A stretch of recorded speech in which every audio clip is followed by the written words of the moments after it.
Welcome to the Heartstrong Discipleship Podcast. Visit heartstrong.life/login to access the notes from today and all the benefits of our membership community. 1 to the 2 and 2 to the 3. Let the world see the Holy Trinity. Let's become Heartstrong disciples of Jesus together.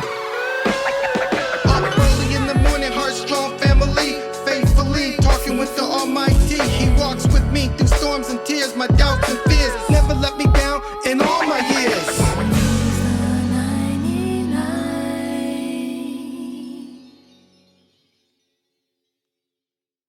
All right, we'll dive into our stuff this morning.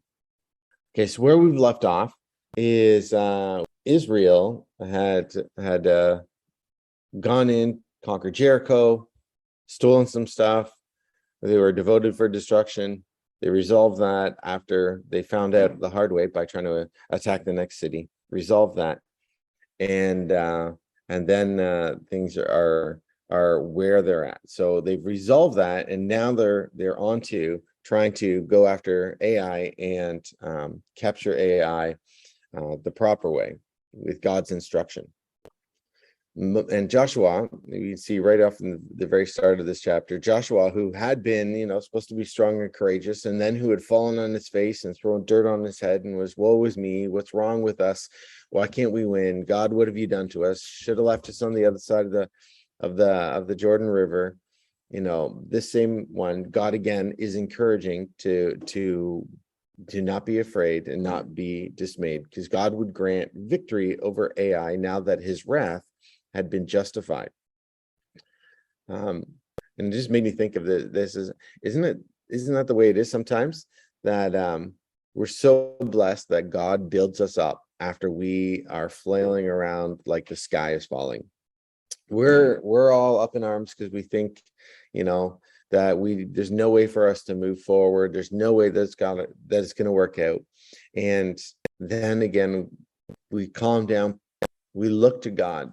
He helps us out, and he pushes us forward again and saying, you can do this. Go do this. It made me think of like a parent and their child's fallen all over the ground. They can't do this. They can't tie their shoes. They can't put on their socks or something like that.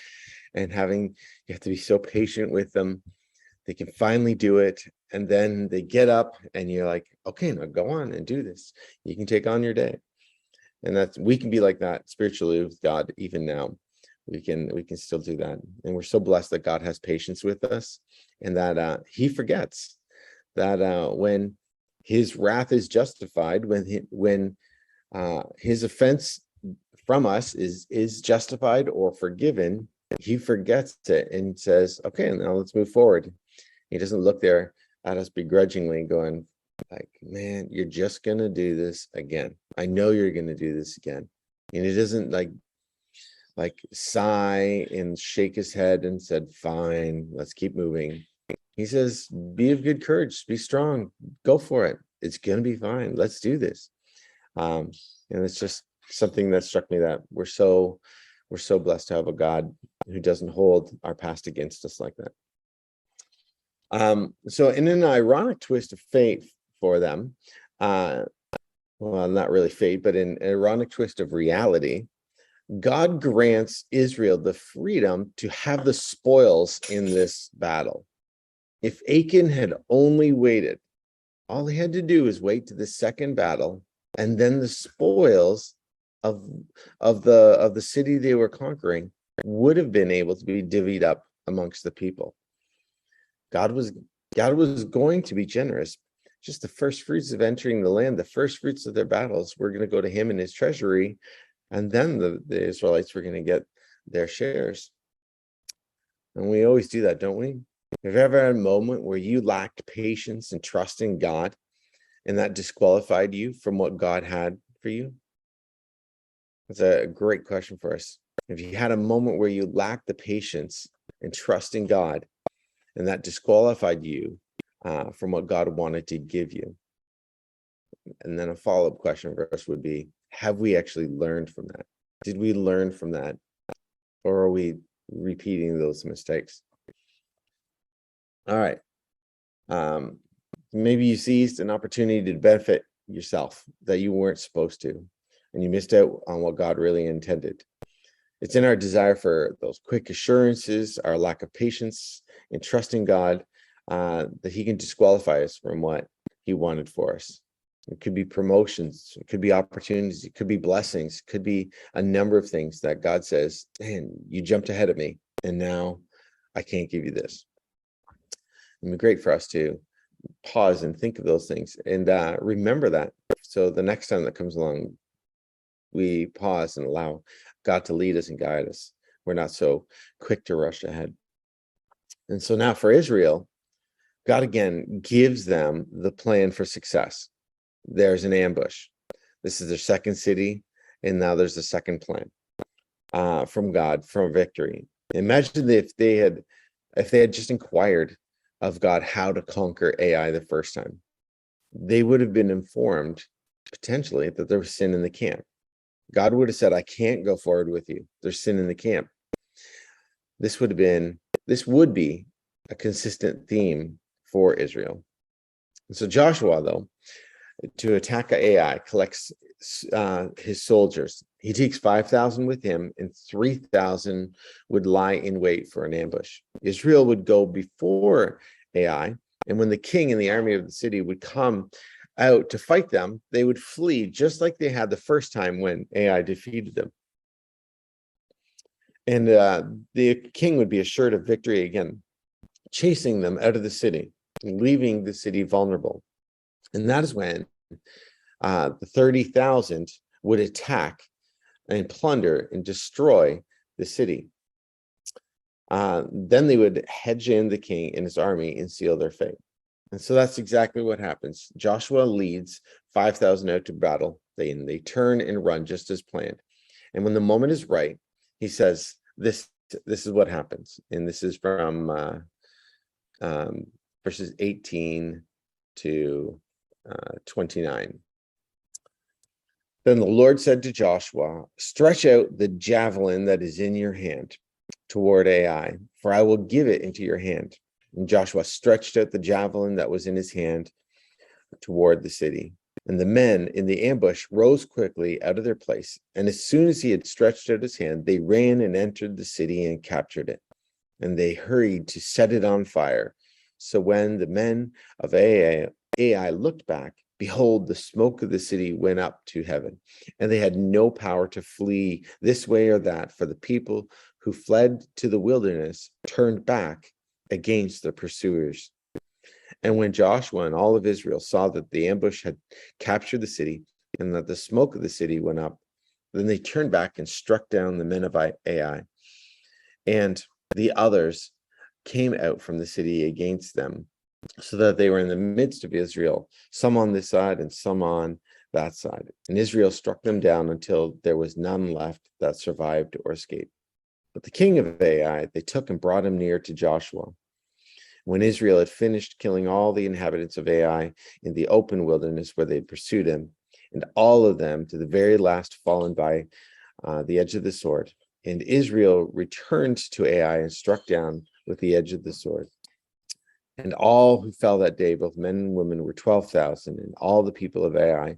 But Joshua did not draw back his hand with which he stretched out the javelin until he had devoted all the inhabitants of Ai to destruction. Only the livestock and the spoil of that city Israel took as their plunder, according to the word of the Lord that he had commanded Joshua. And so Joshua burned Ai and made it forever a heap of ruins, as it is to this day.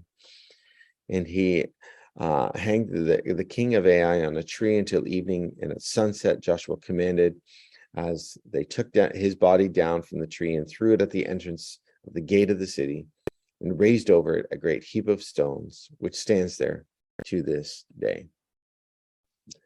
And there's a few things for us to notice in this. The first that came out to me, and others may come out to you, but the first thing that I noticed was this: that while Moses held out a staff while leading Israel, Joshua holds out a javelin. He wasn't the shepherd wilderness leader that Moses was. He was their military commander, engaged in battle with them. It's not that shepherding staff that he held out. It's a javelin, a weapon of war.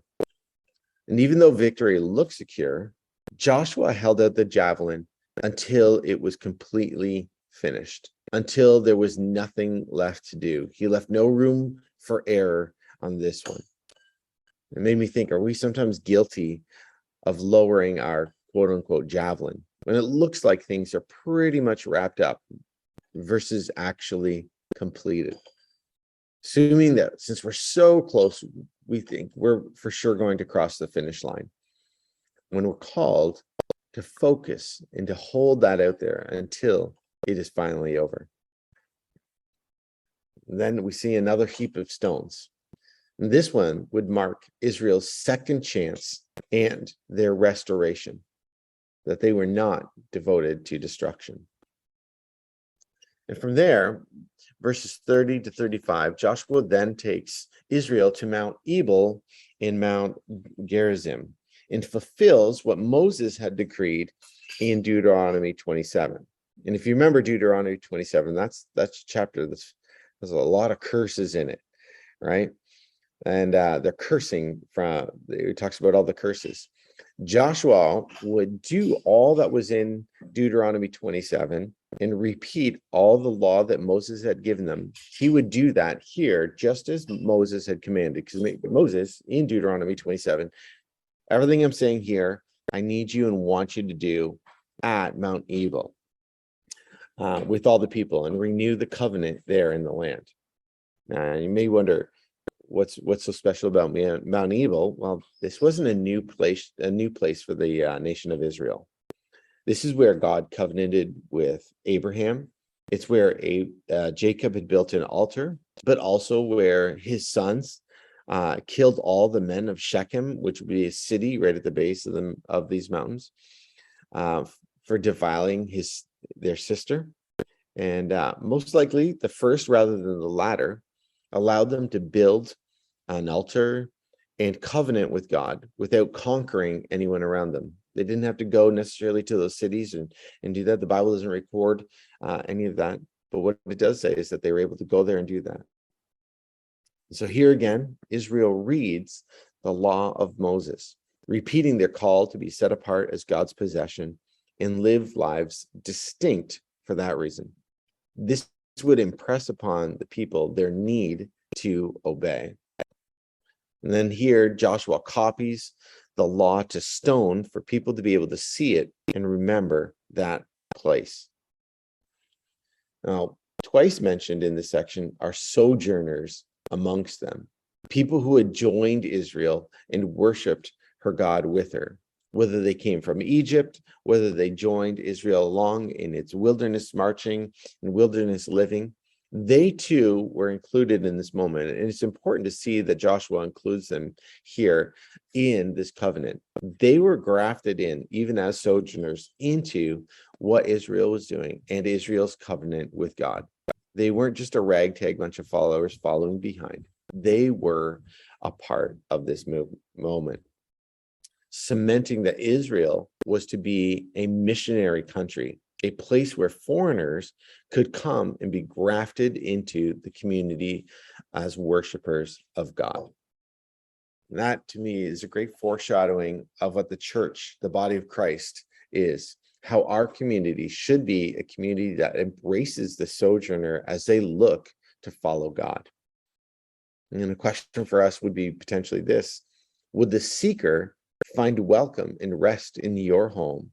And would you make room for someone quite different than you seeking God? Sometimes we think we can be all that welcoming, but when somebody very different from us comes along and says, there's something about you and your God that I need and I want to learn from, and I want to kind of camp out with you and figure this out, it pushes in on our regular patterns and our regular things in life. And yet we're called to be that type of missionary community that embraces people that look different than us, that come from different backgrounds, as they choose to follow God and worship him with us. And that is how chapter 9 or 8 ends. And so chapter 9 starts in verse 1 and 2 with a band of kings coming together to fight Israel. And maybe they've seen how Israel is defeating individual cities, and they think of this as a new tactic to try and withstand Israel's advance, going, we're too weak to stand on our own against Israel. Maybe we need to band together and become a force against Israel to stop Israel from their march through the promised land. Maybe they saw weakness in the first loss to Ai, and thought there was an opening there to be able to go in and do some damage to Israel. They are, though, intent to stop Israel increasing possession of the promised land. Now, the list of people that's listed there, the list of people groups, should sound familiar to us because it is an exact copy of the list that God told them through Moses to devote to destruction in Deuteronomy 20, verses 17 to 18. He lists the same tribes that should be devoted to destruction that are now gathering against Israel to fight. He said in those verses, but you shall devote to them complete destruction, the Hittites and the Amorites and the Canaanites and the Perizzites and the Hivites and the Jebusites, as the Lord your God commanded, that they may not teach you to do according to all their abominable ways that they have done for their gods, and so you sin against the Lord your God. So here we have all these nations, these people groups coming together to fight them. And while we may be anticipating a battle here against all these forces come together against Israel, and however we see that these forces come together, whether that was done in almost an unholy supernatural way where the enemy, Satan, has gathered forces to say, I will try and use a larger force like this to come against Israel, possessing the land that God has for it, disrupting the plans God has for salvation for Israel, for salvation for humanity. Whether it was that trying to happen there or whatever, instead of seeing some cosmic battle between these nations and the nation of Israel,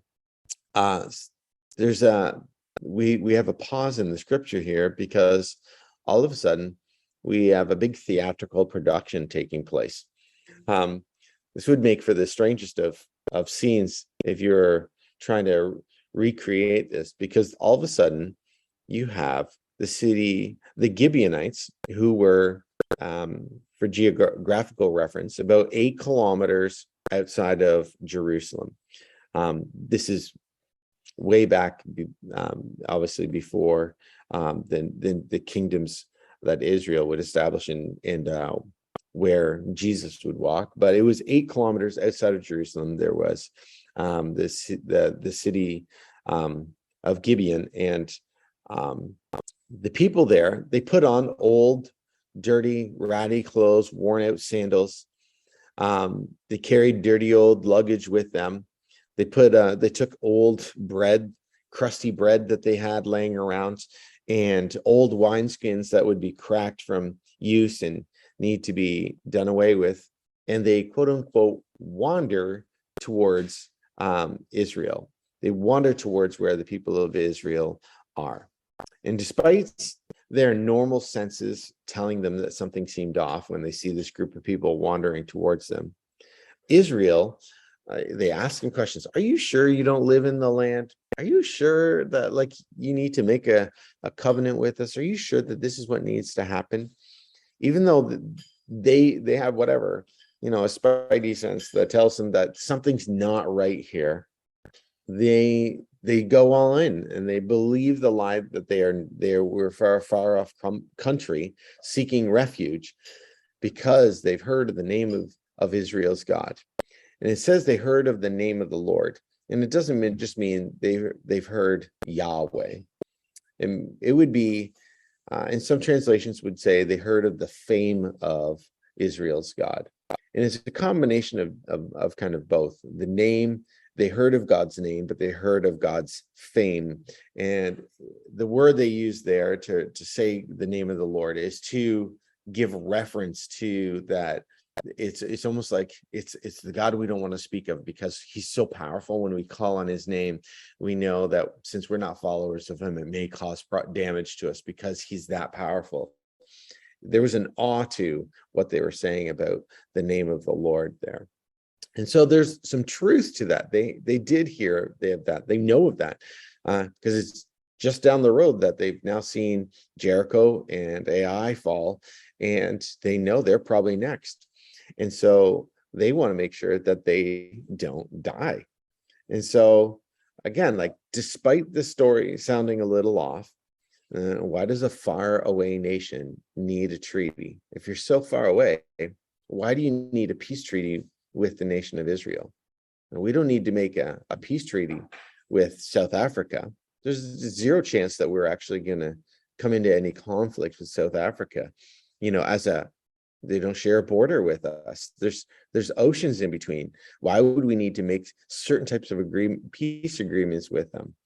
It's kind of has that feel to it. So despite that, they move ahead. Despite the fact that Joshua has matured as a leader, entering the tent of meeting to hear from God, despite the fact that he's done that over the years with Moses, despite the fact that Joshua has been trained to use the Urim and the Thummim to know God's will, despite the fact that they attacked Ai without consultation and lost, and despite the fact that they just came away from renewing their covenant, reading the law with Moses, vowing to obey it, vowing not to be together with any other nations, they agree to make a treaty with the Gibeonites without consulting God. Now, before you sit in judgment and going, I cannot believe Israel's done this, have you ever agreed to something that was a little off? Have you a history of hearing from God? Have you not the Holy Spirit to consult for direction? Do you not have God's word to help keep you on the quote unquote straight and narrow? And have you experienced getting burnt and saying, I'm never going to do that again? And yet we find ourselves doing this over and over again, don't we? We find ourselves making commitments that are not what God intended without consulting God. We see a purchase that the price just looks too good to turn up, but yet God didn't approve that purchase. We see an opportunity that looks like it could be right, and yet we're not quite sure. And instead of consulting God, we almost like roll dice and take a chance on it without consulting God. Now, this isn't to make, your wardrobe choices every day and your breakfast choices every day things that you need to consult God on. But we're talking about making a treaty with another nation. We're talking about decisions that make an impact on their lives. Sometimes we go through life and we fail to consult God properly on those things. In our own strength, we're prone to repeat the same thing. That is, we do nothing. This is what we should do. We should do nothing in our own strength and rely on grace, God's grace, when we fail to do so. So a question may be, is there a decision you are making that needs you to pause and consult God about it before acting? Is there a decision that you are making that needs you to pause and consult God before acting? All right, so then in verse 15, we see that Joshua does multiple things with them when they find out. Not when they find out, in that peace agreement. He makes peace with them, meaning Israel won't attack them. And then he also makes a covenant with them, meaning Israel will come to their aid if any problems come their way. Since they had basically surrendered to Israel, it incurred Israel's protection. They wandered there and said, we need to make a treaty with you. We know you're more powerful than we are, so we want to say, we won't fight you. We'll be subject to you. Just don't kill us. Make a treaty with us. And so in doing so, they incurred Israel's protection because they had surrendered to them. And Joshua's agreement was then ratified by the elders of the nation. Everybody agreed with this. They were going to be at peace, and they would protect the Gibeonites. Verse 16 to 18, we see the Gibeonites return to their quote unquote far away land. just a short hike down the road. So short that Joshua and his armies, when continuing to advance through the land, it would say that they reached the city in 3 days. And realistically, according to probably how we read scripture, it's probably not 3 days as in like Monday, Tuesday, Wednesday. It's probably 3 days similar to how we look at Christ's death and resurrection, where he was crucified on a Friday but rose on a Sunday morning, where it'd be an overnight march or a 24-hour march, and they were basically there, not 72 hours away. That's how close they were, just that close. One nice march, and they would have discovered all these quote-unquote wanderers. Now, upset by this deception, Joshua seeks an explanation. They're pretty upset about it. And we may think that a contract that was made under deception would be voided. And we may have legal pretense to do that now, where somebody deceives you in how they make a contract, that you have some legal means to break that binding contract. But in Israel's case, they made this treaty and called on God as their witness for this binding contract between them and the Gibeonites. There was no getting out of this. They swore before God that they would have peace and they would protect. And so there's nothing they can do about that. And so what do they do to do this? How do they work their way through it? Because that's some tough fine print in the contract to work through. Verse 24 tells us that they had an awareness that Israel was lacking.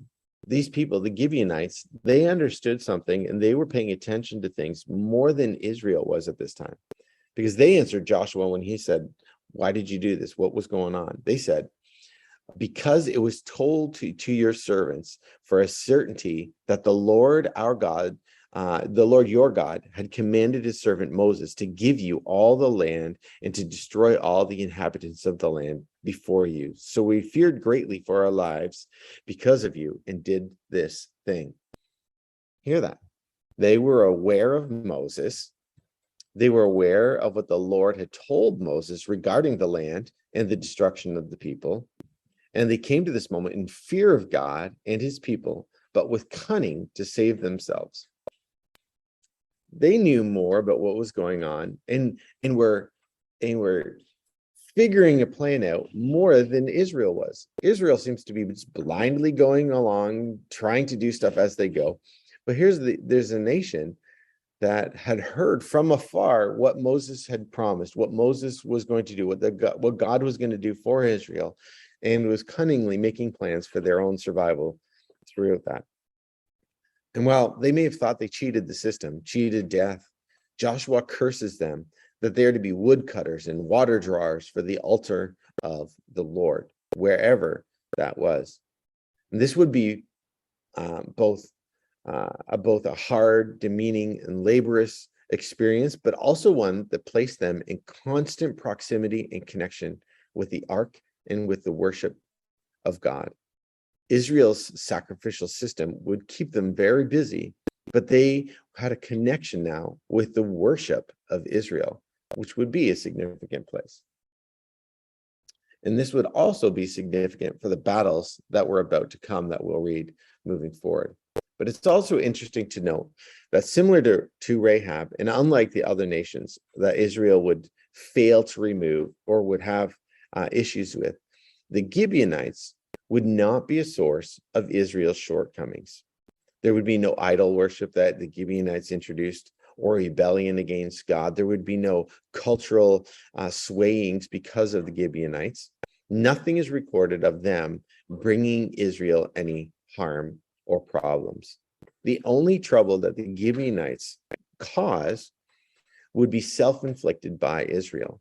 Because in 2 Samuel, if we were to read ahead, we'll read that there is a famine in the land of Israel that David is experiencing. David is now king, and there's famine for 3 years. And he consults God, and he's like, this isn't normal. Why is it this famine here? This isn't just a normal pattern of weather and nature and things like that. What is going on? And he consults, And God tells him that Saul, when he was king, had tried to kill or get rid of the Gibeonites in an overzealous desire for Israel and God. He was trying to do almost like an ethnic cleansing for God, saying, let's just have pure Israel. And it was not right. And it was not good. And so there was problems in the land because of that. And as a result, some of Saul's children, his sons and grandsons, would die as a penalty to appease God's wrath and reconcile the Gibeonites and return honor to the Gibeonites for their commitment and their relationship with Israel. So maybe more true today than in their age do we see that our failure in living up to what God asks of us has repercussions down the road, not immediately. Usually it's not like the sin of Jericho affecting Ai, where it happens immediately, where our sin gets us. Sometimes it's way down the road where we think we can keep moving forward and we can't see the direct connection outside of the grace of God for our correction. We're wondering why we've been stopped, why we've been limited, and yet there's sin, there's brokenness that God needs us to address in order to return favor to us. It's interesting how that can happen. All right, that is our look at today's 2 chapters. And so here's where we'll make our break for the people that need to leave. We'll bless you and we'll send you off in God's grace. May you go through your day hearing his voice lead you and guide you in all truth and in all righteousness. And may you be a light to the world around you. Thank you for joining us today. Have you become an official member of our Heartstrong community? Visit heartstrong.life and click membership to sign up. Once you've registered, you will receive an email with links and tips for how to engage everything that Heartstrong has to offer. As a member, you will have access to so much incredible discipleship content found on the members page, such as all of our weekly Bible study events, a monthly training plan with disciplines and practices and discipleship questions to help guide you on your discipleship journey. We also have our most recent Bible study video, all of our teacher Bible study notes, and an on-demand video archive of all of our Bible studies that we have ever done. And lastly, every month, we create and curate content to encourage you on your discipleship journey. So what are you waiting for? Visit heartstrong.life and join today. Let's become Heartstrong disciples together.